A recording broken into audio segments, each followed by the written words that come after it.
तुमच्या मनाच्या शक्तीला कोणतीही मर्यादा नाही. मन हे अशा प्रकारचं रसायन आहे की त्याला कोणत्याही प्रकारचं लिमिटेशन नाही किंवा कोणतीही मर्यादा नाही. नमस्कार, मी आरती. आपल्या सर्वांचं ब्लीस ऑफ माइंड विथ आरती या आपल्या कुटुंबामध्ये मी मनापासून स्वागत करते. नक्कीच मन हे अशा प्रकारचं रसायन आहे असं मी म्हटलं, कारण ते एक कुठे ना कुठेतरी मनाला दिलेली एक उपलब्धी होती किंवा एक उपमा होती. कारण मन आत्तापर्यंत खरं तर कोणाला उलगडलेलंच नाही आहे. खूप सारे सायंटिफिक रिसर्च झाले, पण तरीही मन एक्झॅक्टली काय असतं याच्या बऱ्याचशा गोष्टी अजून तेवढ्या क्लिअर झालेल्या नाही आहेत. पण यावरून हे लक्षात आपल्याला नक्कीच घेता येईल की मन हे अमर्याद आहे. जसं एखादं लहान मूल एखादी कल्पना करतं आणि त्या कल्पनेमध्ये ते अगदी काहीही करू शकतं किंवा अगदी एरोप्लेन त्यांनी घेतले, त्यांनी उडवलंय किंवा ते त्यामध्ये बसलंय आणि चाललंय. हे सगळ्या छोट्या-छोट्या कल्पना आपण लहानपणी स्वतःही केल्या असतील किंवा आपल्या मुलांकडून किंवा अगदीच लहान आपल्या आजूबाजूच्या व्यक्तींकडून देखील त्या लहानपणीच्या गप्पा गोष्टी आपण जेव्हा करतो, त्यातनं आपण ऐकलं असेल.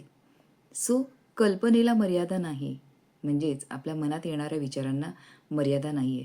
तर याच गोष्टींवरती जेव्हा आपण लक्ष केंद्रित करायला लागतो, म्हणजे मन किंवा मनाला ही कोणतीही मर्यादा नाही या विचारावरती आपण जेव्हा लक्ष केंद्रित करायला लागतो, तेव्हा आयुष्यामध्ये कोणतीही अशी गोष्ट नाही की जी आपण अचीव्ह करू शकत नाही. आपण बघितलंच होतं मागच्या वेळेला की आपले जे विचार आहेत, त्याचं अस्तित्व आपल्यामध्ये असलं तरीही आपण म्हणजे विचार नाही आहोत. आपण विचार नाही, पण आपण त्या विचारांकडे बघणारे ऑब्झर्व्हर आहोत. आपण कुठेतरी निरीक्षण करणारे आहोत. आपण एक तो अवेअरनेस आहोत, एक जाणीव आहोत, की जो आपल्या मनामध्ये सतत चालणारी ही जी प्रक्रिया आहे विचारांची, त्यावरती निरीक्षण करण्यासाठी आपल्यामध्ये जो अवेअरनेस आहोत, तो आपण आहोत. आपण बघणारे आहोत, म्हणजे आपण हा विचार नाही आहोत. पण जर हा विचारांचा योग्य तऱ्हेने आपण वापर करायला शिकलो, तर नक्कीच आपण अमर्यादित असं आपलं आयुष्य बनवू शकतो, की limitless, sky is the limit आपण म्हणतो. त्याच पद्धतीनं पूर्ण आकाश हे ठेंगणं होईल आपल्या स्वप्नांपुढे किंवा ते स्वप्न अचीव करताना. अशा पद्धतीने जर आपण आपलं आयुष्य जगायला लागलो, तर कुठलीही गोष्ट किंवा कुठल्याही गोष्टीकडे आपण कमतरतेने बघणार नाही किंवा कुठलीही कमतरता आपल्या आयुष्यामध्ये जाणवणार नाही. पण आपलेच विचार, पुन्हा एकदा मी सांगते, आपलेच विचार आपल्याला कुठे ना कुठेतरी अडकवून ठेवत असतात. आपले यासाठी की कुठे ना कुठेतरी आपल्या अस्तित्वाचा ते भाग आहेत. आपण ज्या शरीरामध्ये वास करतो, त्या शरीरामध्ये, त्या मेंदूतनं, त्या मनातनं कुठे ना कुठेतरी या विचारांची निर्मिती प्रक्रिया होत असते. म्हणून आपले विचार हे इथे मी संबोधलं आहे. पण खरं तर विचारांचं आपल्या अस्तित्वाशी खरं तर डायरेक्ट संबंध नाही आहे. कारण विचार ही सतत चालणारी प्रक्रिया आहे आणि त्या विचारांच्या प्रक्रियेवरती आपला कुठंही आपण नियंत्रण ठेवू शकत नाही. पण अगदी प्रयत्नपूर्वक आपण तो बदलू शकतो. म्हणजेच एखादी नकारात्मक घटना घडली आहे आणि ती घटना आयुष्यातनं पुसून टाकण्यासाठी आपण प्रयत्नपूर्वक जर प्रयत्न केले, तर नक्कीच आपण त्या गोष्टीकडे सकारात्मक दृष्टिकोनातनं बघू शकतो.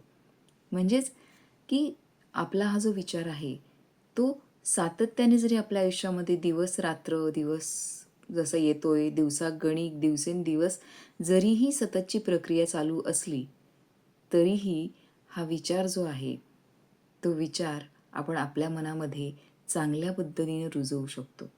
आणि हा जो विचार आहे, की मनाची शक्ती ही अमर्याद आहे. हा जो विचार वारंवार आपण स्वतःमध्ये रुजवायला लागलो, तर आपल्या हे लक्षात येईल, की जगामध्ये, आपल्या आयुष्यामध्ये कोणतीही गोष्ट अशक्य नाही आहे. आपण आपल्या आयुष्यामध्ये काहीही अचीव्ह करू शकतो.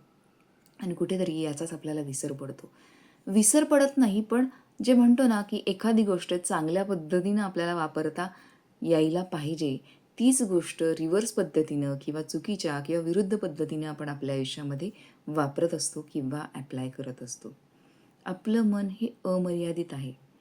आपलं मन हे अमर्यादित शक्तीचा सोर्स आहे आणि त्याचा योग्य तो वापर आपण आपल्या आयुष्यामध्ये करायला हवाय खरं तर. पण अगदी बोटांवर मोजण्याएवढी जनसंख्या किंवा लोकं आहेत, की जी त्याचा योग्य रीतीने वापर करत असतात. नाहीतर आयुष्यातला बराच वेळ हा आपण नकारात्मक विचार किंवा आपण कुठलीही गोष्ट करू शकत नाही, आपलं कोणत्याही गोष्टीवरती नियंत्रण नाही, आपलं स्वतःवरती नियंत्रण नाही, हा सगळ्यात महत्त्वाच्या विचारांनी आपण घेरलेलो असतो आणि आयुष्यातला बराचसा काळ आपला असाच निघून जात असतो. त्यामुळे आपलं मन हे अमर्यादित आहे हा विचार सातत्याने आपण आता इथून पुढे मनात रुजवणं गरजेचं आहे. कारण अगदी एक्झाम्पलच घ्यायचं झालं, उदाहरणच घ्यायचं झालं, तर लहानपणी लहान मुलांचे खूप वेगवेगळी स्वप्न असतात किंवा विचार असतात आणि अगदी गप्पा गोष्टी करायला बसतो तेव्हा ती मुलं आपल्या गोष्टी शेअर देखील करत असतात. आणि बाकीच्यांनी कशाला, आपण स्वतःकडे बघा ना. आपणही कधीतरी लहान होतो आणि अजूनही ते लहान मूल आपल्यामध्ये कुठे ना कुठेतरी कार्यरत आहेत आणि त्याला जेव्हा आपण जिवंत ठेवण्याचा प्रयत्न करतो तेव्हाच आपण आपल्या आयुष्यामध्ये खरं तर खुश राहायला लागतो.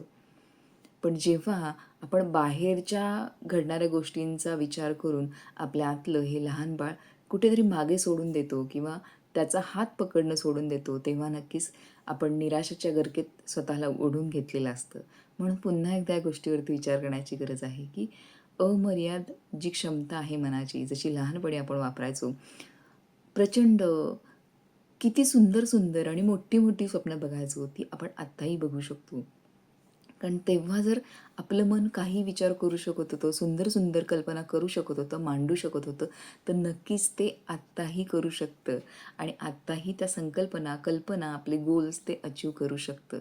फक्त हा विश्वास, या विचारावरती असणारा आपला विश्वास जर आपण तेवढ्या सहजतेने, तेवढ्या स्ट्राँगली आपल्या मनामध्ये जर आपण रुजवला, तर नक्कीच वारंवार जे काही रिपिटेशन्स होत जातील, त्यानंतर आपलं सबकॉन्शियस माइंड देखील त्याच्यावरती विश्वास ठेवायला सुरुवात करेल. आणि जगामध्ये अशक्य असं काहीच नाही आहे. हे आपण खूपदा ऐकलेलं असलं तरी ते ॲप्लाय करायला कुठेतरी आपलं चुकलेलं आहे का? हे एकदा तपासून बघणं देखील गरजेचं आहे. आणि नक्कीच या अमर्यादित मनाची जी क्षमता आहे, ती क्षमतेचा आपण नक्कीच आपल्या आयुष्यात वापर करायला पाहिजे. तुम्हाला काय वाटतं? धन्यवाद.